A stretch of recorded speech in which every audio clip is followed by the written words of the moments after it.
সূরা আল মায়েদা। রহমান রহিম আল্লাহ তাআলার নামে।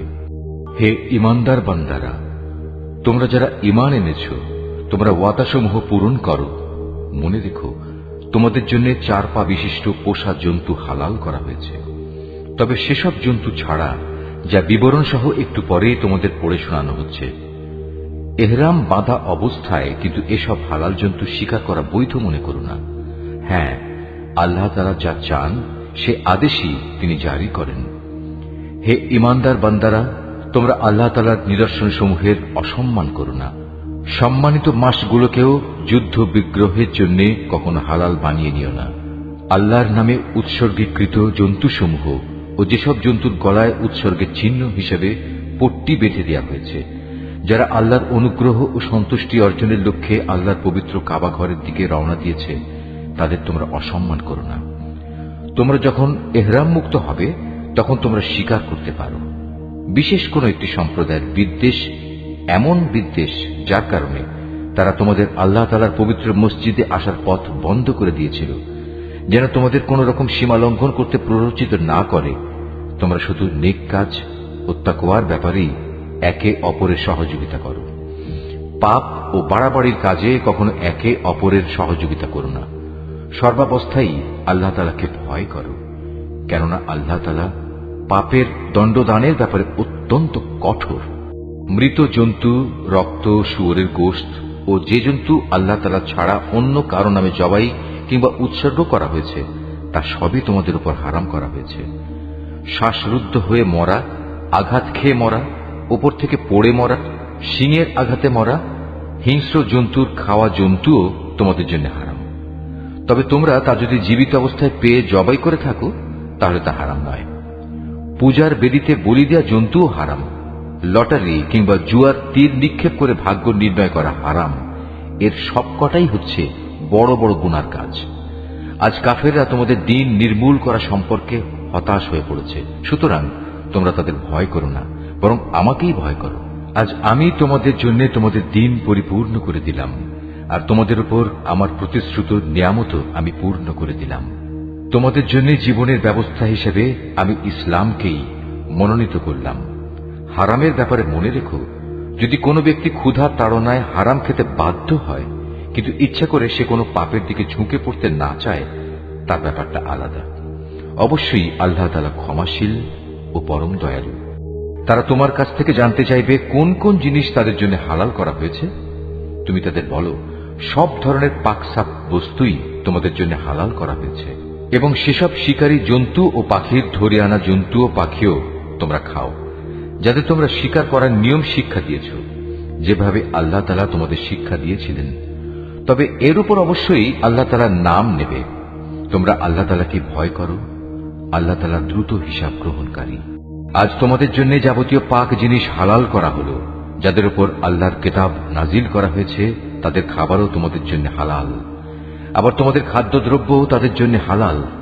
চরিত্রের সংরক্ষিত দুর্গে অবস্থানকারী মোমেন নারী ও তোমাদের আগে যাদের কিতাব দেওয়া হয়েছিল, যখন তোমরা তাদের মোহরানা আদায় করে দেবে, সেসব আহলি কিতাব সতী সাধ্বী নারীরাও তখন তোমাদের জন্য হালাল হয়ে যাবে। তোমরা থাকবে চরিত্রের রক্ষক হয়ে, কামনা চরিতার্থ করে কিংবা গোপন অভিসারী উপপত্নী বানিয়ে নয়। যে কেউই ঈমান অস্বীকার করবে তার জীবনের সব কর্মই নিষ্ফল হয়ে যাবে, এবং শেষ বিচারের দিনে সে হবে চরমভাবে ক্ষতিগ্রস্তদের একজন। হে ঈমানদার ব্যক্তিরা, তোমরা যখন নামাজের জন্য দাঁড়াবে, তোমরা তোমাদের পুরো মুখমণ্ডল ও কনুই পর্যন্ত তোমাদের হাত দুটো ধুয়ে নেবে। অতঃপর তোমাদের মাথা মাসেহ করবে এবং পা দুটো গোড়ালি পর্যন্ত ধুয়ে নেবে। কখনো যদি এমন বেশি নাপাক হয়ে যাও যাতে গোসল করা ফরজ হয়ে যায়, তাহলে গোসল করে ভালোভাবে পবিত্র হয়ে নেবে। যদি তোমরা অসুস্থ হয়ে পড়ো কিংবা তোমরা যদি সফরে থাকো, অথবা তোমাদের কেউ যদি মলমূত্র ত্যাগ করে আসে, অথবা যদি নারী সম্ভোগ করে থাকো, তাহলে পানি দিয়ে পবিত্রতা অর্জন করো। আর যদি পানি না পাও তাহলে পবিত্র মাটি দিয়ে তায়াম্মুম করে নাও। আর তায়াম্মুমের নিয়ম হচ্ছে সেই পবিত্র মাটি দিয়ে তোমরা তোমাদের মুখমণ্ডল ও হাত মাসেহ করে নেবে। মূলত আল্লাহ তাআলা কখনো পরিষ্কার পরিচ্ছন্নতার ব্যাপারে তোমাদের কষ্ট দিতে চান না, বরং তিনি চান তোমাদের পাক সাফ করে দিতে, এবং এভাবেই তিনি তোমাদের উপর তার নিয়ামতসমূহ পূর্ণ করে দিতে চান, যাতে করে তোমরা তার কৃতজ্ঞতা আদায় করতে পারো। তোমাদের উপর আল্লাহ তাআলার নিয়ামতসমূহ তোমরা স্মরণ করো এবং তোমাদের কাছ থেকে যে পাকা প্রতিশ্রুতি তিনি গ্রহণ করেছিলেন সে কথাও ভুলে যেও না। যখন তোমরা তার সাথে অঙ্গীকার করে বলেছিলে, হে আমাদের মালিক, আমরা তোমার কথা শুনলাম এবং তা মেনে নিলাম। তোমরা আল্লাহ তাআলাকে ভয় করো। অবশ্যই আল্লাহ তাআলা তোমাদের অন্তরে যা কিছু আছে সে সম্পর্কে সম্যক অবগত আছেন। হে ঈমানদার লোকেরা, তোমরা আল্লাহর জন্য সত্য ও ন্যায়ের উপর সাক্ষী হয়ে অবিচলভাবে দাঁড়িয়ে থেকো। মনে রাখবে, বিশেষ কোন সম্প্রদায়ের দুশ্মনী যেন তোমাদের এমনভাবে প্ররোচিত না করে এর ফলে তোমরা ন্যায় ও ইনসাফের পথ থেকে সরে আসবে। তোমরা ইনসাফ করো, কারণ এই কাজটি আল্লাহ তাআলাকে ভয় করে চলার অধিক নিকটতর। তোমরা আল্লাহ তাআলাকে ভয় করো। অবশ্যই আল্লাহ তাআলা তোমাদের কর্মকাণ্ড সম্পর্কে পূর্ণাঙ্গ ওয়াকিবহাল রয়েছেন। যারা ঈমান আনে এবং নেক কাজ করে, আল্লাহ তাআলা তাদের সবাইকে এই বলে প্রতিশ্রুতি দিয়েছেন যে তাদের জন্য তার কাছে বিশেষ ক্ষমা ও মহা পুরস্কার রয়েছে। অপরদিকে যারা কুফরি করছে এবং আমার আয়াতসমূহকে অস্বীকার করেছে, তারা সবাই হচ্ছে জাহান্নামের অধিবাসী। হে ঈমানদার ব্যক্তিরা, তোমাদের উপর আল্লাহর নিয়ামত স্মরণ করো, যখন একটি জনগোষ্ঠী তোমাদের বিরুদ্ধে হাত ওঠাতে উদ্যত হয়েছিল, তখন আল্লাহ তাআলা তাদের সে হাত তোমাদের উপর আক্রমণ করা থেকে সংযত করে দিলেন। অতঃপর তোমরা আল্লাহ তাআলাকে ভয় করো। মুমিনদের তো আল্লাহ তাআলার উপরই ভরসা করা উচিত। আল্লাহ তাআলা বনী ইসরাইলদের কাছ থেকে আনুগত্যের অঙ্গীকার গ্রহণ করলেন। অতঃপর আমি এ কাজের জন্য তাদের মধ্যে থেকে 12 জন সর্দার নিযুক্ত করলাম। আল্লাহ তাআলা তাদের বললেন, অবশ্যই আমি তোমাদের সাথে আছি।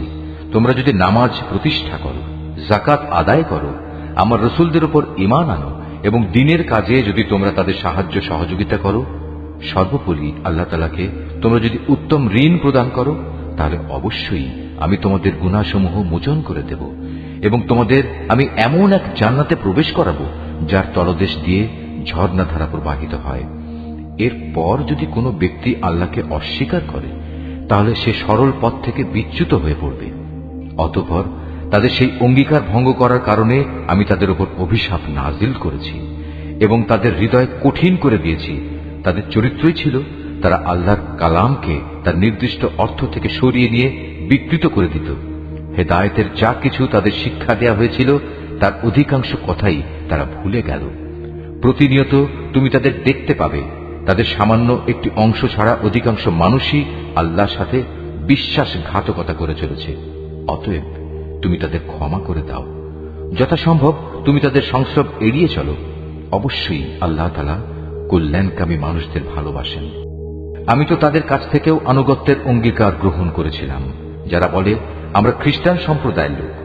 অতঃপর এরাও সে অঙ্গীকার সম্পর্কিত অধিকাংশ কথা ভুলে গেল যা তাদের স্মরণ করানো হয়েছিল। সুতরাং আমিও তাদের পরস্পরের মধ্যে কিয়ামত পর্যন্ত এক স্থায়ী শত্রুতা ও বিদ্বেষের বীজ বপন করে দিলাম। অচিরেই আল্লাহ তাআলা তাদের বলে দেবেন দুনিয়ার জীবনে তারা যা কিছু উদ্ভাবন করত। হে আহলে কিতাবরা, তোমাদের কাছে আমার পক্ষ থেকে রাসূল এসেছে। আগের কিতাবে যা কিছু তোমরা এতদিন গোপন করে রেখেছিলে তার বহু কিছুই সে তোমাদের বলে দিচ্ছে, আবার অনেক কিছু সে এড়িয়েও যাচ্ছে। তোমাদের কাছে এখন তো আল্লাহর পক্ষ থেকে আলোকবর্তিকা এবং সুস্পষ্ট কিতাব এসে হাজির হয়েছে। যে আল্লাহর সন্তুষ্টি লাভ করতে চায়, এই কিতাব দ্বারা আল্লাহ তাআলা তার শান্তি ও নিরাপত্তার পথ বাতলে দেন। অতঃপর তিনি তার অনুমতিক্রমে তাদের জাহেলিয়াতের অন্ধকার থেকে ঈমানের আলোতে বের করে আনেন, আর এভাবেই তাদের তিনি সঠিক পথে পরিচালিত করেন। নিশ্চয়ই তারা কুফরি করেছে যারা বলেছে মারিয়ামের পুত্র মসীহ আল্লাহ। হে মুহাম্মদ, তুমি তাদের বলো, আল্লাহ তাআলা যদি মারিয়াম পুত্র মসীহ, তার মা ও গোটা বিশ্ব চরাচরে যা কিছু আছে সবকিছু ধ্বংস করে দিতে চান, এমন কে আছে যে আল্লাহ তাআলার কাছ থেকে এদের রক্ষা করতে পারে?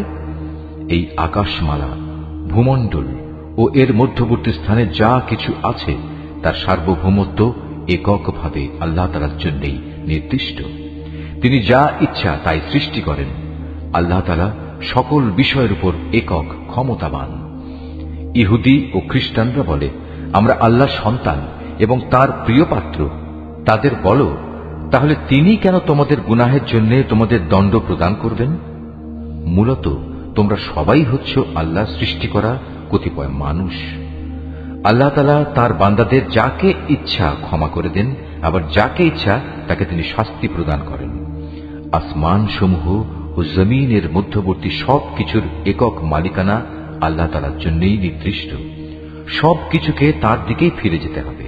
হে আহলে কিতাবরা, রসুলদের আগমন ধারার উপরই আমার পক্ষ থেকে তোমাদের কাছে একজন রসুল এসেছে।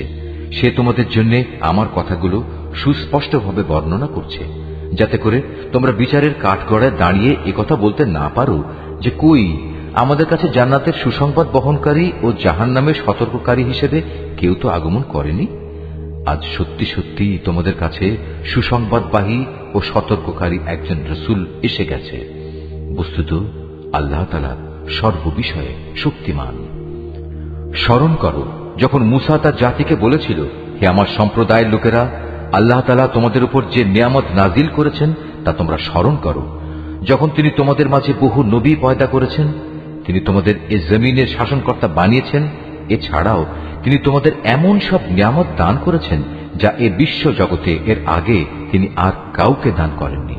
হে আমার জাতি, আল্লাহ তাআলা তোমাদের জন্য যে পবিত্র ভূখণ্ড লিখে রেখেছেন, তোমরা তাতে প্রবেশ করো এবং এ অগ্রাভিযানে কখনো পশ্চাৎ অপসরণ করো না। তারপরেও তোমরা যদি ফিরে আসো তাহলে ভীষণ ক্ষতিগ্রস্ত হবে। তারা বলল, হে মূসা, আমরা কিভাবে সেই জনপদে প্রবেশ করব? সেখানে তো এক দুর্দণ্ড প্রতাপশালী সম্প্রদায় রয়েছে। তারা সেখান থেকে বেরিয়ে না এলে আমরা কিছুতেই সেখানে প্রবেশ করব না। তারা সেখান থেকে বেরিয়ে এলে আমরা অবশ্যই প্রবেশ করব। যারা আল্লাহ তাআলাকে ভয় করছিল তাদের এমন দুজন লোক, যাদের উপর আল্লাহ তাআলা অনুগ্রহ করেছিলেন, এগিয়ে এসে বলল, তোমরা সদর দরজা দিয়েই তাদের জনপদে প্রবেশ করো, আর একবার সেখানে প্রবেশ করলেই তোমরা বিজয়ী হবে। তোমরা যদি সত্যিকার অর্থে মুমিন হও তাহলে আল্লাহর উপরই ভরসা করো। তারা আরো বলল, হে মূসা, সেই শক্তিশালী লোকেরা যতক্ষণ পর্যন্ত সেখানে থাকবে ততক্ষণ আমরা কোনো অবস্থায় সেখানে প্রবেশ করব না। তুমি বরং যাও, তুমিও তোমার মালিক উভয় মিলে যুদ্ধ করো, আমরা এখানে বসে রইলাম। তাদের কথা শুনে মূসা বলল, হে আমার মালিক, তুমি তো জানো আমার নিজের এবং আমার ভাই ছাড়া আর কারো ওপর আমার আধিপত্য চলে না। অতএব আমাদের মাঝে ও এই নাফরমান লোকদের মাঝে তুমি মীমাংসা করে দাও। আল্লাহ তাআলা বললেন, হ্যাঁ, তাই হবে। আগামী 40 বছর পর্যন্ত সে জনপদ তাদের জন্য নিষিদ্ধ করে দেয়া হল। এ সময়ে তারা উদ্ভ্রান্ত হয়ে পৃথিবীতে এদিক সেদিক ঘুরে বেড়াবে। সুতরাং তুমি এই নাফরমান লোকদের উপর কখনো দুঃখ করো না। হে মুহাম্মদ, তুমি এদের কাছে আদমের 2 পুত্রের গল্পটি যথাযথভাবে শুনিয়ে দাও। গল্পটি ছিল, যখন তারা দুজনই আল্লাহর নামে কোরবানি পেশ করল, তখন তাদের মধ্যে একজনের কাছ থেকে কোরবানি কবুল করা হল, আরেকজনের কাছ থেকে তা কবুল করা হল না। যার কোরবানি কবুল করা হয়নি সে বলল, আমি অবশ্যই তোমাকে হত্যা করব। যার কোরবানি কবুল করা হল সে বলল, আল্লাহ তাআলা তো শুধু পরেজগার লোকদের কাছ থেকে কোরবানি কবুল করেন। হিংসার বশবর্তী হয়ে তুমি যদি আজ আমাকে হত্যা করার জন্য আমার দিকে তোমার হাত বাড়াও, তাহলে আমি কিন্তু তোমাকে হত্যা করার জন্য তোমার প্রতি আমার হাত বাড়িয়ে দেব না। কেননা আমি সৃষ্টিকুলের মালিককে ভয় করি। আমি বরং চাইব তুমি আমার গুনাহ ও তোমার গুনাহের বোঝা একাই তোমার মাথার উপর উঠিয়ে নাও এবং এভাবেই তুমি জাহান্নামের অধিবাসী হয়ে পড়ো। মূলত এ হচ্ছে জালেমদের যথার্থ কর্মফল। শেষ পর্যন্ত তার কুপ্রবৃত্তি তাকে নিজ ভাইয়ের হত্যার কাজে উস্কানি দিল। অতঃপর সে তাকে খুন করেই ফেলল এবং এ কাজের ফলে সে ক্ষতিগ্রস্তদের অন্তর্ভুক্ত হয়ে গেল। অতঃপর আল্লাহ তাআলা সেখানে একটি কাক পাঠালেন। কাকটি হত্যাকারীর সামনে এসে মাটি খুঁড়তে লাগল। উদ্দেশ্য তাকে দেখানো কিভাবে সে তার ভাইয়ের লাশ লুকিয়ে রাখবে। এটা দেখে সে নিজে নিজে বলতে লাগল, হায়, আমি তো এই কাকটির চাইতেও অক্ষম হয়ে পড়েছি। আমি তো আমার ভাইয়ের লাশটাও গোপন করতে পারলাম না। অতঃপর সে সত্যি সত্যি নিজের কৃতকর্মের জন্য অনুতপ্ত হল। পরবর্তীকালে এ ঘটনার কারণে আমি বনী ইসরায়েলদের জন্য এই বিধান জারি করলাম যে কোনো মানুষকে হত্যা করার কিংবা পৃথিবীতে ধ্বংসাত্মক কাজ করার শাস্তি বিধান ছাড়া অন্য কোনো কারণে কেউ যদি কাউকে হত্যা করে, সে যেন গোটা মানব জাতিকেই হত্যা করল। আবার এমনিভাবে যদি কেউ একজনের প্রাণ রক্ষা করে তবে সে যেন গোটা মানব জাতিকে বাঁচিয়ে দিল। এদের কাছে আমার রসুলরা সুস্পষ্ট নিদর্শন নিয়ে এসেছিল, তারপরেও এদের অধিকাংশ লোক এ জমিনের বুকে সীমা লঙ্ঘনকারী হিসেবেই থেকে গেল। যারা আল্লাহ তাআলা ও তার রসুলের বিরুদ্ধে যুদ্ধ করে এবং আল্লাহর জমিনে বিপর্যয় সৃষ্টি করে, তাদের জন্য নির্দিষ্ট শাস্তি হচ্ছে এই যে তাদের হত্যা করা হবে কিংবা তাদের শূলবিদ্ধ করা হবে, অথবা বিপরীত দিক থেকে তাদের হাত পা কেটে ফেলা হবে কিংবা দেশ থেকে তাদের নির্বাসিত করতে হবে। এই অপমানজনক শাস্তি তাদের দুনিয়ার জীবনের জন্য। তাছাড়া পরকালে তাদের জন্য ভয়াবহ আযাব তো রয়েছেই। তবে এটা তাদের জন্য নয় যাদের উপর তোমাদের আধিপত্য স্থাপিত হবার আগেই তারা তওবা করেছে। তোমরা জেনে রেখো, আল্লাহ তাআলা একান্ত ক্ষমাশীল ও পরম করুণাময়। হে মানুষ, তোমরা যারা ঈমান এনেছ, আল্লাহ তাআলাকে ভয় করো এবং তার দিকে ধাবিত হওয়ার জন্য উপায় খুঁজতে থাকো। তার বিশেষ একটা উপায় হচ্ছে তোমরা আল্লাহর পথে জিহাদ করো, সম্ভবত তোমরা সফল কাম হতে পারবে। আর যারা ঈমান আনতে অস্বীকার করেছে, কিয়ামতের দিন পৃথিবীর সমুদয় ধন দৌলত যদি তাদের করায়ত্ত থাকে, তার সাথে আরো যদি সমপরিমাণ সম্পদ তাদের কাছে থাকে, এ সম্পদ মুক্তিপণ হিসেবে দিয়েও যদি সে কিয়ামতের দিন জাহান্নামের আযাব থেকে মুক্তি পেতে চায়, তাও সম্ভব হবে না। তার কাছ থেকে এর কিছুই সেদিন গ্রহণ করা হবে না। তাদের জন্য সেদিন কঠোর আযাব নির্ধারিত থাকবে। তারা সেদিন দোজখের আযাব থেকে বেরিয়ে আসতে চাইবে, কিন্তু কোনো অবস্থায় তারা সেখান থেকে বেরিয়ে আসতে পারবে না। তাদের জন্য স্থায়ী আযাব নির্দিষ্ট হয়ে আছে। পুরুষ ও নারী এদের যে কেউই চুরি করবে তাদের হাত দুটো কেটে ফেলে। এটা তাদেরই কর্মফল এবং আল্লাহর পক্ষ থেকে নির্ধারিত দণ্ড। আল্লাহ তাআলা মহা শক্তিশালী ও প্রবল প্রজ্ঞাময়। হ্যাঁ, যে ব্যক্তি এই জঘন্য জুলুম করার পর আল্লাহ তাআলার কাছে তওবা করবে এবং নিজের সংশোধন করে নেবে, অবশ্যই আল্লাহ তাআলা তার তওবা কবুল করবেন। আল্লাহ তাআলা নিঃসন্দেহে বড় ক্ষমাশীল ও দয়াময়। তুমি কি একথা জানো না, এই আকাশমণ্ডলী ও জমিনের একক সার্বভৌমত্ব একমাত্র আল্লাহ তাআলার জন্য? তিনি যাকে ইচ্ছা তাকে শাস্তি দেন, আবার যাকে ইচ্ছা তাকে তিনি মাফ করে দেন। কেননা সবকিছুর উপর তিনিই হচ্ছেন একক ক্ষমতাবান। হে রাসূল, যারা দ্রুত গতিতে কুফরির পথে ধাবিত হচ্ছে, তারা যেন তোমাকে দুঃখ না দেয়। এরা সে দলের লোক যারা মুখে মুখে বলে আমরা ঈমান এনেছি, কিন্তু সত্যিকার অর্থে তাদের অন্তর কখনো ঈমান আনেনি। আর তাদের ব্যাপারও নয় যারা ইহুদি, তারা মিথ্যা কথা শোনার জন্য সদা কান খাড়া করে রাখে এবং তাদের বন্ধু সম্প্রদায়ের যেসব লোক কখনো তোমার কাছে আসেনি, এরা সেই অপর সম্প্রদায়টির জন্যই নিজেদের কান খাড়া করে রাখে। আল্লাহর কিতাবের কথাগুলো আপন জায়গায় বিন্যস্ত থাকার পরেও এরা তা বিকৃত করে বেড়ায় এবং অন্যদের কাছে এরা বলে, হ্যাঁ, যদি এ ধরনের কোনো বিধান তোমাদের দেওয়া হয় তাহলে তোমরা তা গ্রহণ করো, আর সে ধরনের কিছু না দেয়া হলে তোমরা তা থেকে সতর্ক থেকো। আসলে আল্লাহ তাআলা যার পথচ্যুতি চান, তাকে আল্লাহর পাকড়াও থেকে বাঁচানোর জন্য তুমি তো কিছুই করতে পারো না।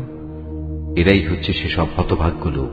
আল্লাহ তাআলা কখনো যাদের অন্তরগুলোকে পাক সাফ করার ইরাদা পোষণ করেন না, তাদের জন্য পৃথিবীতে যেমনি রয়েছে অপমান ও লাঞ্ছনা, পরকালেও তেমনি তাদের জন্য অপেক্ষা করছে ভয়াবহ আযাব।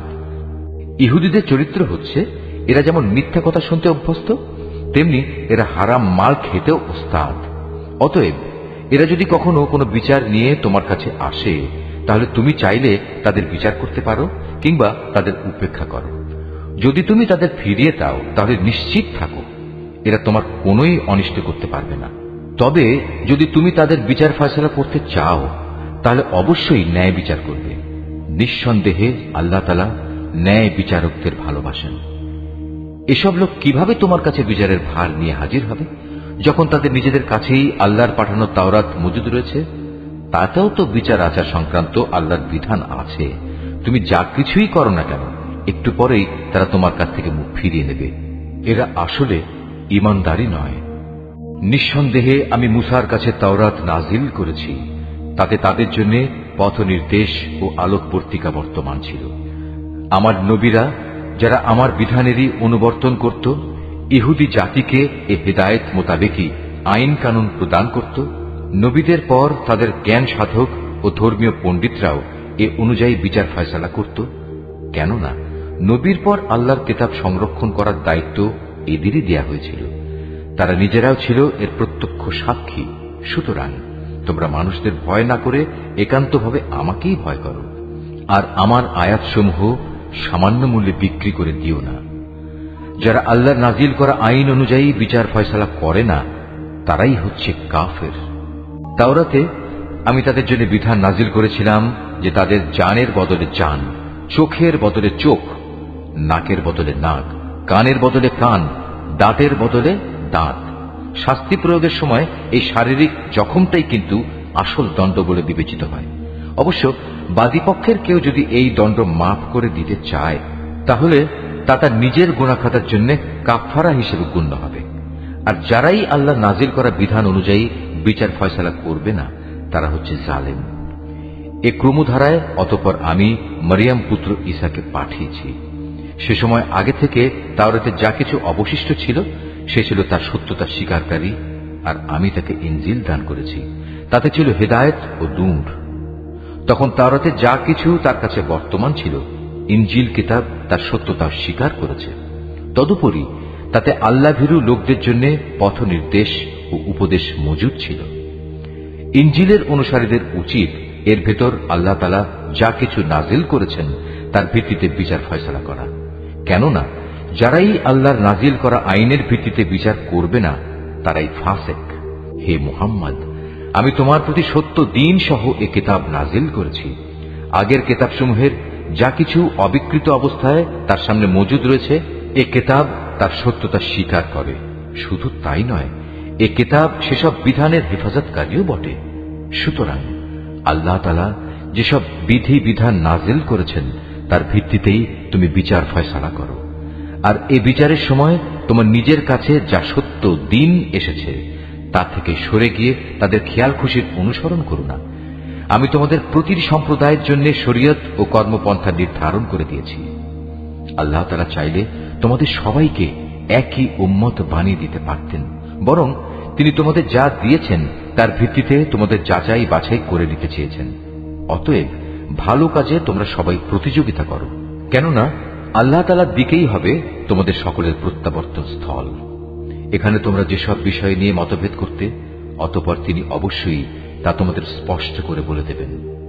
অতএব হে মুহাম্মদ, তোমার উপর আল্লাহ তাআলা যে আইন কানুন নাজিল করেছেন তুমি তারই ভিত্তিতে এদের মাঝে বিচার ফয়সালা করো, এবং কখনো তাদের খেয়াল খুশির অনুসরণ করো না, এবং তাদের ষড়যন্ত্র থেকে সতর্ক থেকো। যা কিছু আল্লাহ তাআলা তোমার উপর নাজিল করেছেন তার কোনো কোনো বিষয়ে যেন তারা কখনো তোমাকে ফিতনায় না ফেলতে পারে। অতঃপর তোমার ফয়সালায় যদি এরা মুখ ফিরিয়ে নেয়, তাহলে জেনে রেখো আল্লাহ তাআলা তাদের নিজেদেরই কোনো গুনাহের জন্য তাদের কোন রকম মুসিবতে ফেলতে চান। কেননা মানুষের মাঝে অধিকাংশই হচ্ছে অবাধ্য। তবে কি তারা পুনরায় জাহিলিয়াতের বিচার ব্যবস্থা তালাশ করছে? অথচ যারা আল্লাহতে বিশ্বাস করে তাদের কাছে আল্লাহ তাআলার চাইতে উত্তম বিচারক আর কে হতে পারে? হে ঈমানদার লোকেরা, তোমরা কখনো ইহুদি খ্রিস্টানদের নিজেদের বন্ধু হিসেবে গ্রহণ করো না, কেননা এরা নিজেরা সব সময় একে অপরের বন্ধু। তোমাদের মধ্যে কেউ যদি কখনো এদের কাউকে বন্ধু বানিয়ে নেয়, তাহলে সে তাদেরই দলভুক্ত হয়ে যাবে। আর আল্লাহ তাআলা কখনো জালেম সম্প্রদায়কে হেদায়েত দান করেন না। অতঃপর যাদের অন্তরে মুনাফিকের ব্যাধি রয়েছে তাদের তুমি দেখবে তারা বিশেষ তৎপরতার সাথে এই বলে তাদের সাথে মিলিত হচ্ছে যে আমাদের আশঙ্কা হচ্ছে কোনো বিপর্যয় এসে আমাদের উপর আপতিত হবে। পরে হয়তো আল্লাহ তাআলা তোমাদের কাছে বিজয় নিয়ে আসবেন, কিংবা তার কাছ থেকে অন্য কিছু অনুগ্রহ তিনি দান করবেন। তখন তা দেখে এই লোকেরা নিজেদের মনের ভেতর যে কপটতা লুকিয়ে রেখেছিল তার জন্য ভীষণ অনুতপ্ত হবে। তখন ঈমানদার লোকেরা বলবে, এরাই কি ছিল সেসব মানুষ যারা আল্লাহ তাআলার নামে বড় বড় শপথ করত যে তারা অবশ্যই তোমাদের সঙ্গে আছে? এই আচরণের ফলে তাদের কার্যকলাপই বিনষ্ট হয়ে গেল, ফলে তারা ভীষণভাবে ক্ষতিগ্রস্ত হয়ে পড়ল। হে মানুষ, তোমরা যারা আল্লাহর উপর ঈমান এনেছ, তোমাদের মধ্যে কোন লোক যদি নিজের দিন ইসলাম থেকে মুরতাদ হয়ে ফিরে আসে, তাতে আল্লাহ তাআলার কোনো ক্ষতি নেই। তবে আল্লাহ তাআলা অচিরেই এমন এক সম্প্রদায়ের উত্থান ঘটাবেন যাতে তিনি ভালোবাসবেন, তারাও তাকে ভালোবাসবে। তারা হবে মোমেনদের প্রতি কোমল ও কাফেরদের প্রতি কঠোর। তারা আল্লাহর পথে সংগ্রাম করবে, কোন নিন্দুকের নিন্দার পরোয়া তারা করবে না। মূলত এ হচ্ছে আল্লাহর একটি অনুগ্রহ, যাকে চান তাকে তিনি তা দান করেন। আল্লাহ তাআলা প্রাচুর্যময় ও প্রজ্ঞার আধার।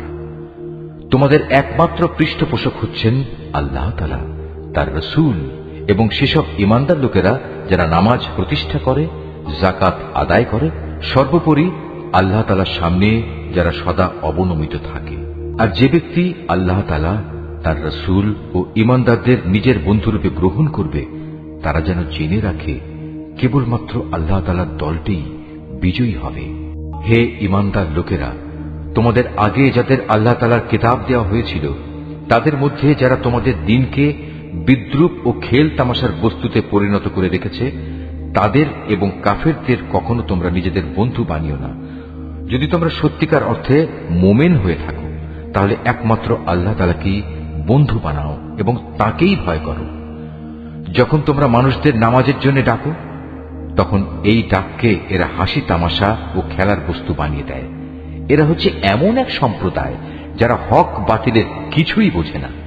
হে রাসূল, তুমি এদের বলো, তোমরা যে আমাদের কাছ থেকে প্রতিশোধ নিচ্ছ, তার কারণ এই যে আমরা আল্লাহর উপর ঈমান এনেছি এবং আমাদের উপর আগে ও বর্তমানে যা কিছু নাজিল করা হয়েছে তার উপর বিশ্বাস স্থাপন করেছি। আসলে তোমাদের অধিকাংশ মানুষই হচ্ছে গুনাহগার। হে রাসূল, তুমি বলো, আমি কি তোমাদের বলে দেব আল্লাহর কাছ থেকে সবচাইতে নিকৃষ্ট পুরস্কার কে পাবে? সে লোক হচ্ছে যার উপর আল্লাহ তাআলা অভিশাপ দিয়েছেন, যার উপর আল্লাহর ক্রোধ রয়েছে এবং যাদের কিছু লোককে তিনি বানর, কিছু লোককে শুয়োরে পরিণত করে দিয়েছেন, যারা মিথ্যা মাবুদের আনুগত্য স্বীকার করেছে। এরাই হচ্ছে সেসব লোক পরকালে যাদের অবস্থান হবে অত্যন্ত নিকৃষ্ট এবং দুনিয়াতেও এরা সরল পথ থেকে বহু দূরে বিচ্যুত হয়ে পড়েছে। তারা যখন তোমার সামনে আসে তখন বলে, আমরা ঈমান এনেছি। আসলে তারা তোমার কাছে কুফরি নিয়েই প্রবেশ করছিল এবং তা নিয়েই তোমার কাছ থেকে তারা বেরিয়ে গেছে। তারা মনের ভেতর যা কিছু লুকিয়ে রাখছিল, আল্লাহ সে ব্যাপারে পূর্ণ ওয়াকিবহাল রয়েছেন। তাদের অনেককেই তুমি দেখতে পাবে গুনাহ করা, আল্লাহর সাথে বিদ্রোহ ও হারাম মাল ভোগ করার কাজে এরা একে অপরের সাথে প্রতিযোগিতা করে চলেছে। এরা যা কিছু করে মূলত তা বড়ই নিকৃষ্ট কাজ। কত ভালো হতো এদের ধর্মীয় নেতা ও পণ্ডিত ব্যক্তিরা যদি এদের এসব পাপের কথা ও হারাম মাল ভোগ করা থেকে বিরত রাখত, কারণ এরা যা কিছু সংগ্রহ করছে তা বড়ই জঘন্য। ইহুদিরা বলে, আল্লাহর দানের হাত পা বাঁধা পড়ে গেছে। আসলে তাদের নিজেদের হাতই বাঁধা পড়ে গেছে। আর তারা যা কিছু বলেছে সে কারণে তাদের উপর আল্লাহ তাআলার অভিশাপ নাজিল করা হয়েছে। আল্লাহর তো দুনিয়া আখিরাতের উভয় হাতই মুক্ত। যেভাবে তিনি চান সেভাবেই তিনি দান করেন। প্রকৃত ঘটনা হচ্ছে, তোমার মালিকের পক্ষ থেকে যা কিছু তোমার উপর নাজিল করা হয়েছে তা তাদের অনেকেরই সীমা লঙ্ঘন ও কুফরি বাড়িয়ে দিয়েছে। এই আচরণের ফলে আমি তাদের মাঝে কিয়ামত পর্যন্ত একটা শত্রুতা ও পরস্পর বিদ্বেষ সঞ্চার করে দিয়েছি। যখনই তারা যুদ্ধের আগুন জ্বালিয়ে দিতে চেয়েছে, আল্লাহ তাআলা তখনই তা নিভিয়ে দিয়েছেন। তারা বারবার এ জমিনে বিপর্যয় সৃষ্টির প্রয়াস পেয়েছে। আসলে আল্লাহ তাআলা বিপর্যয় সৃষ্টিকারীদের মোটেই ভালোবাসেন না। যদি আহলে কিতাবরা ঈমান আনত এবং আল্লাহকে ভয় করত, তবে অবশ্যই আমি তাদের গুনাহ খাতা মুছে দিতাম এবং তাদের আমি নিয়ামতে পরিপূর্ণ জান্নাতে প্রবেশ করাতাম। যদি তারা তাওরাত ও ইনজিল তথা তার বিধান প্রতিষ্ঠা করত, আর যা তাদের উপর তাদের মালিকের কাছ থেকে নাজিল করা হয়েছে তার উপর প্রতিষ্ঠিত থাকত, তাহলে তারা রিজিক পেত তাদের মাথার উপরের আসমান থেকে ও তাদের পায়ের নিচের জমিন থেকে।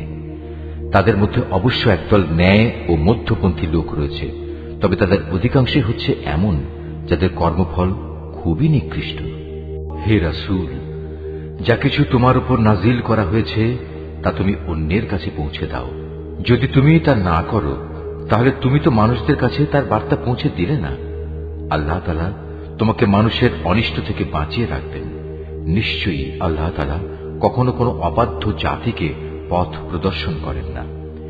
তুমি তাদের বলো, হে আহলে কিতাবরা, যতক্ষণ পর্যন্ত তোমরা তাওরাত, ইনজিল ও তোমাদের প্রতি তোমাদের মালিকের পক্ষ থেকে যা নাজিল করা হয়েছে তা প্রতিষ্ঠিত না করবে, ততক্ষণ পর্যন্ত মনে করতে হবে তোমরা কোনো কিছুর উপরই প্রতিষ্ঠিত নেই। তোমার মালিকের কাছ থেকে যা কিছু তোমার প্রতি নাজিল করা হয়েছে তা তাদের অনেকেরই সীমা লঙ্ঘন ও কুফরি বাড়িয়ে দেবে। সুতরাং তুমি এই কাফের সম্প্রদায়ের জন্য মোটেই আফসোস করো না। নিশ্চয়ই ইহুদি, সাবী, খ্রিস্টান যে কেউই এক আল্লাহ তাআলা ও শেষ বিচার দিনের উপর ঈমান আনবে এবং সৎকর্ম করবে তাদের কোনো ভয় নেই, পরকালেও তাদের কোনো দুশ্চিন্তাগ্রস্ত হতে হবে না। বনী ইসরায়েলের কাছ থেকে আমি আনুগত্যের অঙ্গীকার আদায় করে নিয়েছিলাম এবং সে মোতাবেক আমি তাদের কাছে রসুলদের প্রেরণ করেছিলাম। কিন্তু যখনই কোন রসুল তাদের কাছে এমন কোন বিধান নিয়ে হাজির হয়েছে যা তাদের পছন্দসই ছিল না, তখনই তারা এই রসুলদের একদলকে মিথ্যাবাদী বলেছে, আরেক দলকে তারা হত্যা করেছে। তারা ধরে নিয়েছিল এত কিছু করা সত্ত্বেও তাদের উপর কোনো বিপর্যয় আসবে না, তাই তারা সত্য গ্রহণ করার ব্যাপারে অন্ধ ও বধির হয়ে থাকল। তারপরেও আল্লাহ তাআলা তাদের প্রতি ক্ষমা পরবশ হলেন। তাদের অনেকেই আবার অন্ধ ও বধির হয়ে গেল। তারা যা কিছু করেছে আল্লাহ তাআলা তা পর্যবেক্ষণ করছেন। নিশ্চয়ই তারা কাফের হয়ে গেছে যারা একথা বলেছে আল্লাহ হচ্ছেন মারিয়ামের পুত্র মসীহ, অথচ মসীহ নিজেই একথা বলেছে যে হে বনী ইসরাইল, তোমরা এক আল্লাহর ইবাদত করো যিনি আমারও মালিক তোমাদেরও মালিক। মূলত যে কেউই আল্লাহর সাথে শরীক করবে আল্লাহ তাআলা তার উপর জান্নাত হারাম করে দেবেন, আর তার স্থায়ী ঠিকানা হবে জাহান্নাম। এই জালেমদের সেদিন কোনো সাহায্যকারী থাকবে না। তারাও কুফরি করেছে যারা বলেছে তিনজনের মধ্যে তৃতীয় জন হচ্ছেন আল্লাহ, অথচ এক আল্লাহ তাআলা ছাড়া আর কোনো ইলাহ নেই। তারা যদি এখনো তাদের এসব অলীক কথাবার্তা থেকে ফিরে না আসে, তবে তাদের মাঝে যারা একথা বলে কুফরি করেছে তাদের অবশ্যই কঠিন যন্ত্রণাদায়ক আযাবে পেয়ে যাবে। তারা কি আল্লাহর কাছে তওবা করবে না? কখনো কি তারা তার কাছে ক্ষমা প্রার্থনা করবে না? আল্লাহ তাআলা বড়ই ক্ষমাশীল ও দয়াময়। মারিয়াম পুত্র মসীহ তো রসুল ছাড়া কিছুই ছিল না। তার আগেও তার মতো অনেক রসুল গত হয়েছে। তার মা ছিল এক সত্যনিষ্ঠ মহিলা। তারা মা ও ছেলে উভয়ই আর দুদশটি মানুষের মতো করেই খাবার খেত। তুমি লক্ষ্য করে দেখো আমি কিভাবে আমার আয়াতগুলো খুলে খুলে বর্ণনা করছি। তুমি দেখো কিভাবে তারা সত্য বিমুখ হয়ে যাচ্ছে। তুমি বলো, তোমরা কি আল্লাহকে বাদ দিয়ে এমন কিছুর ইবাদত করছো যা তোমাদের কোনো ক্ষতি কিংবা উপকার কিছুই করার ক্ষমতা নেই?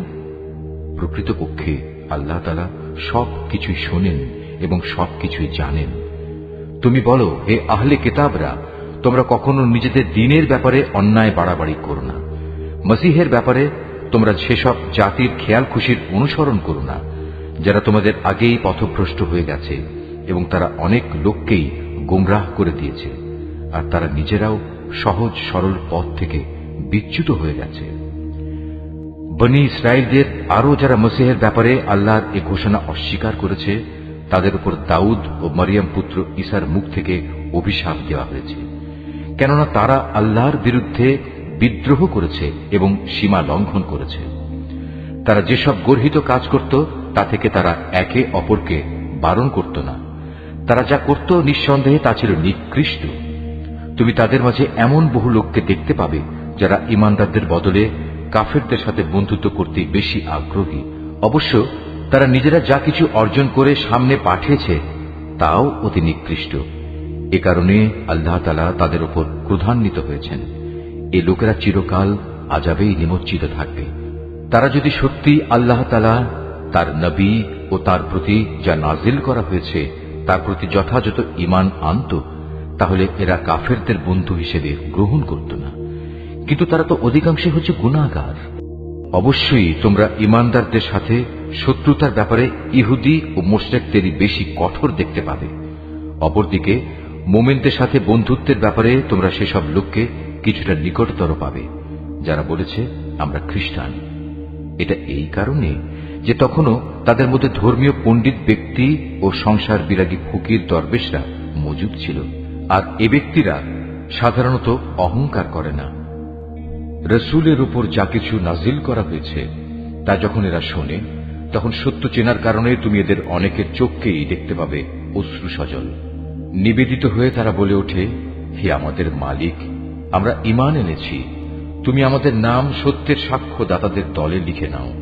বিশেষ করে আমরা যখন এই প্রত্যাশা করি যে আমাদের মালিক আমাদের সৎ কর্মশীলদের দলভুক্ত করে দেবেন, তখন আল্লাহ তাআলা ও তার কাছ থেকে আমাদের কাছে যা কিছু সত্য এসেছে তার উপর আমরা ঈমান আনব না কেন? অতঃপর তাদের উক্তির কারণে আল্লাহ তাআলা সন্তুষ্ট হয়ে পরকালে তাদের এমন এক জান্নাত দান করবেন যার তলদেশ দিয়ে অমীয় ঝর্ণাধারা প্রবহমান থাকবে। সেখানে তারা হবে চিরস্থায়ী। আর এটা হচ্ছে নেককার লোকদের যথার্থ পুরস্কার। অপরদিকে যারা কুফরি করেছে এবং আমার আয়াতগুলো অস্বীকার করেছে, তাকে মিথ্যা প্রতিপন্ন করেছে, তারা সবাই হবে জাহান্নামের অধিবাসী। হে ঈমানদার ব্যক্তিরা, আল্লাহ তাআলা তোমাদের জন্য যে পবিত্র জিনিসগুলো হালাল করে দিয়েছেন, তোমরা সেগুলো নিজেদের জন্য হারাম করে নিও না, আর কখনো হারামের সীমা লঙ্ঘন করো না। অবশ্যই আল্লাহ তাআলা সীমা লঙ্ঘনকারীদের অপছন্দ করেন। আল্লাহ তাআলা তোমাদের যে হালাল ও পবিত্র রিজিক দান করেছেন, তোমরা তা খাও এবং এ ব্যাপারে সে আল্লাহ তাআলার সীমারেখাকে ভয় করো, যার উপর তোমরা ঈমান এনেছ। আল্লাহ তাআলা তোমাদের অর্থহীন শপথের জন্য তোমাদের পাকড়াও করবেন না, কিন্তু যে শপথ তোমরা জেনে বুঝে করো তার ব্যাপারে আল্লাহ তাআলা অবশ্যই তোমাদের পাকড়াও করবেন। এবং তার কাফফারা হচ্ছে 10 জন গরিব মিসকিনকে মধ্যম মানের খাবার খাওয়ানো, যা তোমরা সচরাচর নিজেদের পরিবার পরিজনদের খাইয়ে থাকো, কিংবা 10 জন মিসকিনকে পোশাক দান করা, অথবা একজন ক্রীতদাস মুক্ত করে দেয়া। যে ব্যক্তি এর কোনোটাই পাবে না তার জন্য কাফফারা হচ্ছে 3 দিন রোজা রাখা। শপথ ভাঙলে তোমাদের শপথ ভাঙার এ হচ্ছে কাফফারা। অতএব তোমরা তোমাদের শপথসমূহ রক্ষা করো। আল্লাহ তাআলা এভাবেই তাঁর আয়াতসমূহ তোমাদের কাছে বিশদভাবে বর্ণনা করেন, যাতে করে তোমরা কৃতজ্ঞতা জ্ঞাপন করতে পারো। হে মানুষ, তোমরা যারা ঈমান এনেছ, তোমরা জেনে রেখো, মদ, জুয়া, পূজার বেদী ও ভাগ্য নির্ণায়ক স্বর হচ্ছে ঘৃণিত শয়তানের কাজ। অতএব তোমরা তা সম্পূর্ণরূপে বর্জন করো। শয়তান এই মদ ও জুয়ার দ্বারা তোমাদের মাঝে শত্রুতা ও বিদ্বেষ সৃষ্টি করে দিতে চায়, এবং এভাবে এ চক্করে ফেলে সে তোমাদের আল্লাহ তাআলা স্মরণ ও নামাজ থেকে দূরে সরিয়ে রাখবে। তোমরা কি এ কাজ থেকে ফিরে আসবে না? তোমরা সর্ববিষয়ে আল্লাহর আনুগত্য করো তার রাসূলের। মদ ও জুয়ার ব্যাপারে সতর্ক থেকো। আর তোমরা যদি রাসূলের নির্দেশনা থেকে মুখ ফিরিয়ে নাও, তাহলে জেনে রাখো, আমার রাসূলের দায়িত্ব হচ্ছে সুস্পষ্টভাবে আমার কথাগুলো পৌঁছে দেয়া। যারা ঈমান এনেছে এবং নেক কাজ করেছে, এ নিষেধাজ্ঞা জারির আগে তারা যা কিছু খেয়েছে তার জন্য তাদের উপর কোনোই গুনাহ নেই।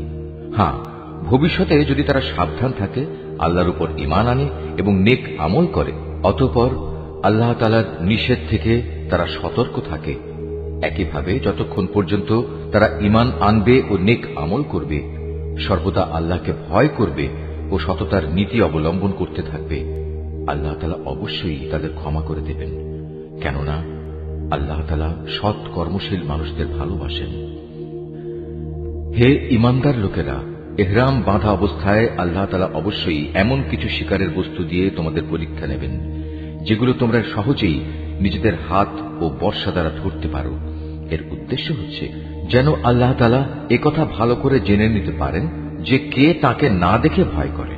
সুতরাং এর পরেও যদি কেউ সীমা লঙ্ঘন করে, তার জন্য যন্ত্রণাদায়ক আযাব রয়েছে। হে ঈমানদার ব্যক্তিরা, ইহরাম বাঁধা অবস্থায় কখনো শিকার হত্যা করো না। যদি তোমাদের কেউ এ অবস্থায় জেনে বুঝে কোনো শিকারী জন্তু হত্যা করে, তার জন্য এর বিনিময় হচ্ছে সে যে জন্তু হত্যা করেছে তার সমান পর্যায়ে একটি গৃহপালিত জন্তু কোরবানি হিসেবে কাবায় পৌঁছে দেবে, যার ফয়সালা করবে তোমাদের দুজন ন্যায়বান বিচারক ব্যক্তি। কিংবা তার জন্য কাফফারা হবে কয়েকজন গরিব মিসকিনকে খাওয়ানো অথবা সমপরিমাণ রোজা রাখা, যাতে করে সে আপন কৃতকর্মের স্বাদ গ্রহণ করতে সক্ষম হয়। এ নিষেধাজ্ঞা জারির আগে যা কিছু গত হয়ে গেছে আল্লাহ তাআলা তা মাফ করে দিয়েছেন, কিন্তু এরপর যদি কেউ এর পুনরাবৃত্তি করে, তাহলে আল্লাহ তাআলা অবশ্যই তার কাছ থেকে প্রতিশোধ নেবেন। আর আল্লাহ তাআলা পরাক্রমশালী ও প্রতিশোধ গ্রহণে প্রবল শক্তিমান। তোমাদের জন্য সমুদ্রের শিকার হালাল করা হয়েছে, এবং তার খাবার হচ্ছে তোমাদের জন্য ও সমুদ্রের পর্যটকদের জন্য উৎকৃষ্ট সম্পদ। মনে রাখবে, যতক্ষণ পর্যন্ত তোমরা ইহরাম বাঁধা অবস্থায় থাকবে ততক্ষণ পর্যন্ত শুধু স্থলভাগের শিকারই তোমাদের জন্য হারাম থাকবে। তোমরা ভয় করো আল্লাহ তাআলাকে, যার সমীপে তোমাদের সবাইকে জড়ো করা হবে। আল্লাহ তাআলা খানায়ে কাবাকে সম্মানিত করেছেন মানব জাতির জন্য ভিত্তি হিসেবে। তিনি একে প্রতিষ্ঠা করেছেন। একইভাবে তিনি সম্মানিত করেছেন হজের পবিত্র মাসগুলোকে, কোরবানির জন্তুগুলোকে এবং এ উদ্দেশ্যে বিশেষ পট্টি বাঁধা জন্তুগুলোকে। এসব বিধান এজন্যই দেয়া হয়েছে যাতে করে তোমরা একথা জেনে নিতে পারো যে আকাশমালা ও পৃথিবীর যেখানে যা কিছু আছে আল্লাহ তাআলা তা সবই জানেন, আর নিশ্চয়ই আল্লাহ তাআলা সব বিষয়ে সর্বজ্ঞ। তোমরা জেনে রাখো, আল্লাহ তাআলা শাস্তি দানের ব্যাপারে যেমনি কঠোর, তেমনি পুরস্কারের বেলায় আল্লাহ তাআলা অত্যন্ত ক্ষমাশীল ও পরম দয়ালু। রসুলের দায়িত্ব হেদায়েতের বাণী পৌঁছে দেওয়া ছাড়া আর কিছুই নয়। আর তোমরা যা কিছু প্রকাশ করো, যা কিছু গোপন রাখো, আল্লাহ তাআলা তা সবই জানেন। হে রসুল, তুমি বলো, পাক এবং নাপাক জিনিস কখনো সমান হতে পারে না। নাপাক জিনিসের প্রাচুর্য যতই তোমাকে চমৎকৃত করুক না কেন। অতএব হে জ্ঞানবান মানুষেরা, তোমরা আল্লাহকে ভয় করো। আশা করা যায় তোমরা সফল কাম হতে পারবে। হে ইমানদার লোকেরা, আল্লাহর নবীর কাছে এমন সব বিষয় নিয়ে প্রশ্ন করো না যার জবাব প্রকাশ করা হলে তাতে তোমাদেরই কষ্ট হবে। অবশ্য কোরআন নাজিল হওয়ার মুহূর্তে যদি তোমরা সে প্রশ্ন করো তাহলে তা তোমাদের কাছে প্রকাশ করা হবে। এই বিধান জারির আগে যা কিছু হয়ে গেছে তা আল্লাহ তাআলা তোমাদের মাফ করে দিয়েছেন, কেননা আল্লাহ তাআলা পরম ক্ষমাশীল ও ধৈর্যশীল। তোমাদের আগেও কিছু সম্প্রদায় তাদের নবীকে এ ধরনের প্রশ্ন করত, কিন্তু এর পরক্ষণেই তারা তা অমান্য করতে শুরু করল। দেবতার উদ্দেশ্যে প্রেরিত কান ছেঁচড়া বহিরা, দেবতার নামে উৎসর্গীকৃত সায়েবা, দেবতার উদ্দেশ্যে ছেড়ে দেয়া নর ও মাদি বাচ্চা প্রসবকারী ওয়াসিলা ও দেবতার উদ্দেশ্যে ছেড়ে দেয়া 10 বাচ্চা প্রসবকারিণী উশরি হাম, এর কোনটাই কিন্তু আল্লাহ তাআলা নির্দিষ্ট করে দেননি, বরং কাফেররাই এসব কুসংস্কার দিয়ে আল্লাহর উপর মিথ্যা আরোপ করে। আর এদের অধিকাংশ লোক তো সত্য মিথ্যার তফাৎটুকু উপলব্ধি করে না। যখন এদের বলা হয় আল্লাহ তাআলা যা কিছু নাজিল করেছেন তোমরা সেদিকে এসো, এসো তাঁর রসুলের দিকে, তখন তারা বলে, আমরা আমাদের বাপ দাদাদের যে বিধানের উপর পেয়েছি তাই আমাদের জন্য যথেষ্ট। যদিও তাদের বাপ দাদারা সত্য মিথ্যা সম্পর্কে কিছুই জানত না এবং তারা হেদায়েত প্রাপ্তও ছিল না। হে ঈমানদার লোকেরা, তোমাদের নিজেদের দায়িত্ব তোমাদের নিজেদের ওপর। অন্য কোনো ব্যক্তি যদি গোমরাহ হয়ে গিয়ে থাকে তাহলে সে পথভ্রষ্ট ব্যক্তি তোমাদের কোনো ক্ষতি সাধন করতে পারবে না, যতক্ষণ পর্যন্ত তোমরা নিজেরা সঠিক পথের উপর চলতে থাকবে। তোমাদের সবাইকে আল্লাহর দিকে ফিরে যেতে হবে। অতঃপর আল্লাহ তাআলা তোমাদের সেদিন বলে দেবেন তোমরা কে কি করেছিলে। হে ঈমানদার ব্যক্তিরা, তোমাদের কারো যখন মৃত্যুর সময় এসে উপনীত হয়, ওসিয়ত করার এই মুহূর্তে তোমরা তোমাদের মধ্যে থেকে 2জন ন্যায়পরায়ণ মানুষকে সাক্ষী বানিয়ে রাখবে। আর যদি তোমরা প্রবাসে থাকো এবং এ সময় যদি তোমাদের উপর মৃত্যুর বিপদ এসে পড়ে, তখন বাইরের লোকদের মধ্যে থেকে 2জন ব্যক্তিকে সাক্ষী বানিয়ে নেবে। পরে যদি এ ব্যাপারে তোমাদের কোনো সন্দেহ দেখা দেয় তাহলে সাক্ষী 2জনকে নামাজের পর আটকে রাখবে। অতঃপর তারা আল্লাহর নামে কসম করে বলবে, আমরা কোনো স্বার্থের খাতিরে এ সাক্ষ্য বিক্রি করব না। এর কোনো পক্ষ আমাদের ঘনিষ্ঠ আত্মীয় হলেও নয়। আমরা আল্লাহর জন্য এ সাক্ষ্য গোপন করব না। আমরা যদি তেমন কিছু করি তাহলে আমরা গুনাহগারদের দলে শামিল হয়ে যাব। পরে যদি একথা প্রকাশ পায় এ বাইরের 2জন সাক্ষী অপরাধে লিপ্ত ছিল, তাহলে আগে যাদের স্বার্থহানি ঘটেছিল তাদের মধ্যে থেকে 2জন সাক্ষী তাদের স্থলাভিষিক্ত হবে। তারা এসে আল্লাহর নামে শপথ করে বলবে, আমাদের সাক্ষ্য অবশ্যই তাদের সাক্ষ্য অপেক্ষা বেশি সত্যভিত্তিক হবে। আমরা সাক্ষ্যের ব্যাপারে সীমা লঙ্ঘন করিনি। আমরা যদি তেমনটি করি তাহলে আমরা জালেমদের দলভুক্ত হয়ে পড়ব। এ পদ্ধতিতে মানুষদের ঠিক মতো সাক্ষ্য দানের অধিকতর সম্ভাবনা আছে, অথবা তারা অন্ততপক্ষে এ ভয় করবে যে তাদের কসম করার পর আবার অন্য কোনো কসম দ্বারা তা বাতিল করে দেয়া হবে। তোমরা আল্লাহ তাআলাকে ভয় করো এবং রসুলের কথা শোনো। আল্লাহ তাআলা কখনো পাপী লোকদের সৎপথে পরিচালিত করেন না। যেদিন আল্লাহ তাআলা সকল রসুলকে একত্রিত করে জিজ্ঞাসা করবেন, তোমাদের দাওয়াতের প্রতি মানুষদের পক্ষ থেকে কিভাবে সাড়া দেওয়া হয়েছিল, তারা বলবে, আমরা তো তার কিছুই জানি না, যাবতীয় অদৃশ্য বিষয় তুমিই পরিজ্ঞাত। স্মরণ করো যখন আল্লাহ তাআলা বলবেন, হে মারিয়াম পুত্র ঈসা, আমার সেই নিয়ামতের কথা স্মরণ করো যা আমি তোমাকে ও তোমার মাকে দান করেছিলাম। যখন আমি পবিত্র আত্মা দিয়ে তোমাকে সাহায্য করেছিলাম, তুমি মানুষের সাথে যেমনি দোলনায় থাকতে কথা বলতে, তেমনি বলতে পরিণত বয়সেও। আমি যখন তোমাকে কিতাব, জ্ঞান বিজ্ঞান, তাওরাত ও ইনজিল দান করেছিলাম, তখন তুমি আমারই হুকুমে কাঁচা মাটি দিয়ে পাখি সদৃশ্য আকৃতি বানাতে, অতঃপর তাতে ফুঁ দিতে, আর আমার আদেশক্রমেই তা পাখি হয়ে যেত। আমারই হুকুমে তুমি জন্মান্ধ ও কুষ্ঠ রোগীকে নিরাময় করে দিতে। আমারই আদেশে তুমি মৃতদেহ থেকে জীবন বের করে আনতে। পরে যখন তুমি তাদের কাছে নবুয়তের এসব নিদর্শন নিয়ে পৌঁছলে, তখন তাদের মধ্যে যারা তোমাকে অস্বীকার করেছিল তারা বলল, এই নিদর্শনগুলো জাদু ছাড়া আর কিছুই নয়। তখন আমি তোমার কোন অনিষ্ট সাধন থেকে বনী ইসরায়েলদের নিবৃত্ত করে রেখেছিলাম। আরো স্মরণ করো যখন আমি হাওয়ারীদের অন্তরে এই প্রেরণা দিয়েছিলাম যে তোমরা আমার প্রতি ও আমার রসুলের প্রতি ঈমান আনো। তারা বলল, হে মালিক, আমরা তোমার উপর ঈমান আনলাম। তুমি এ কথা সাক্ষ্য থেকো যে আমরা তোমার অনুগত ছিলাম। অতঃপর যখন এই হাওয়ারীদের দল বলল, হে মারিয়াম পুত্র ঈসা, তোমার মালিক কি আসমান থেকে খাবার সজ্জিত একটি টেবিল আমাদের জন্য পাঠাতে পারেন না? ঈসা জবাব দিল, সত্যি যদি তোমরা মোমেন হয়ে থাকো, তাহলে কোনো অহেতুক দাবি পেশ করার ব্যাপারে তোমরা আল্লাহ তাআলাকে ভয় করো। তারা বলল, আমরা শুধু এটুকুই চাই যে আল্লাহর পাঠানো সেই টেবিল থেকে কিছু খাবার খেতে, এতে আমাদের মন পরিতৃপ্ত হয়ে যাবে। তাছাড়া এতে করে আমরা এও জানতে পারব তুমি আমাদের কাছে সঠিক কথা বলেছ। আমরা নিজেরাই সত্যের পক্ষে সাক্ষী হয়ে থাকতে চাই। মারিয়াম পুত্র ঈসা আল্লাহর দরবারে বলল, হে আল্লাহ, হে আমাদের মালিক, তুমি আমাদের জন্য আসমান থেকে খাবার সজ্জিত একটি টেবিল পাঠাও। এ হবে আমাদের জন্য, আমাদের পূর্ববর্তী ও আমাদের পরবর্তীদের জন্য তোমার কাছ থেকে পাঠানো একটি আনন্দ উৎসব। সর্বোপরি এটা হবে তোমার কুদরতের নিদর্শন।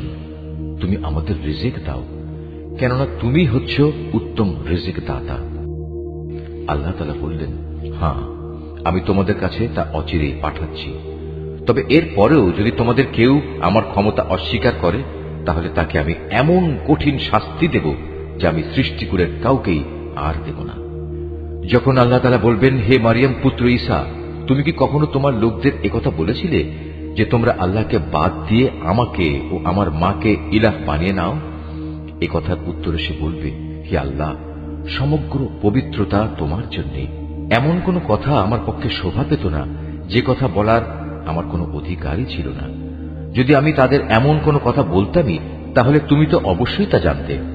নিশ্চয়ই তুমি তা জানো আমার মনে যা কিছু আছে, কিন্তু আমি তো জানি না তোমার মনে কি আছে।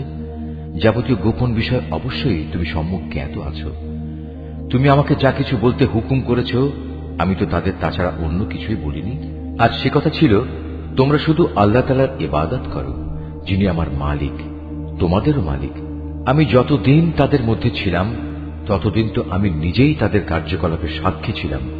কিন্তু যখন তুমি আমাকে তুলে নিলে, তখন তুমিই ছিলে তাদের উপর একক নেকাহবান। যাবতীয় ক্রিয়াকর্মের তুমিই ছিলে একক খবরদার। আজ তাদের অপরাধের জন্য তুমি যদি তাদের শাস্তি দাও, দিতে পারো, কারণ তারা তো তোমারই বান্দা। আর তুমি যদি তাদের ক্ষমা করে দাও, তাও তোমার মর্জি। তুমিই হচ্ছ বিপুল ক্ষমতাশালী, প্রজ্ঞাময়।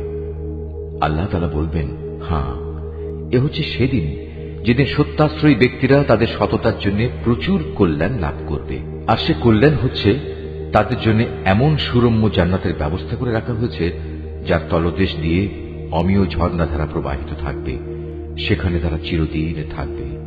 আল্লাহ তাআলা তাদের উপর সন্তুষ্ট থাকবেন এবং তারাও আল্লাহর উপর সন্তুষ্ট থাকবে। বস্তুত এ হচ্ছে এক মহা সাফল্য। আকাশমালা ও জমিন এবং এর মধ্যবর্তী সমগ্র সৃষ্টি লোকের বাদশাহিত আল্লাহর জন্যই, এবং তিনি সবকিছুর উপর শক্তিমান।